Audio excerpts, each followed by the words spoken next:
I'm Paul Enigson, also known as Pablo, and over the last 12 years I've built over 600 craps practice tables, portable practice tables, and portable throwing stations.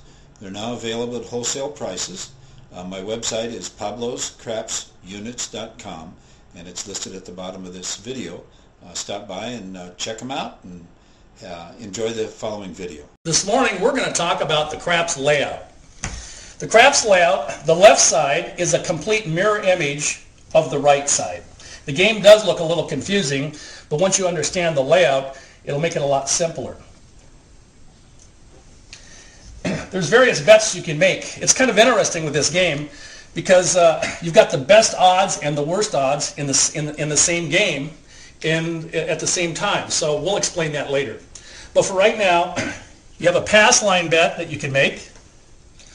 Or if you want to go against the shooter, you can bet the don't pass, which we'll explain both of those later. The field bet is a very interesting bet. It looks all of these numbers, the 2, 3, 4, 9, 10, 11. If you hit one of those, it pays you. But is that a good bet or a bad bet, which we'll explain in a later video. Then we move over to the come bet, which is basically just like the pass line bet, and we'll explain that at a later date also. All the numbers up here, the 4, the 5, the 6, the 8, the 9, and the 10, are known as box numbers. And the box numbers can place bets, which we'll go into betting strategies and how to do that in a later video. The don't come is just the opposite of the come bet, which will be explained later. The big 6 and 8, is that a good bet or a bad bet? Well, we'll tell you in a later video. Let's move over here to the prop bets. Starting over here, the C&E, which is craps 11, high vig bet. The bets here, the proposition bets, the ones in the red, the one in the yellow. All the red bets are a one-roll bet. The ones in the yellow are the hard ways, they're prop bets. We'll explain the vig on those also later. The big 7 right here, big red is called, that's probably the highest vig on the table. In here, it doesn't depict what this area is. A lot of tables do, some don't, but this is where the hop bets would go. And a hop bet's a single roll bet. Let's talk about the dice. There's a bowl with generally 5 dice in it. Ours has 6. Then the stick.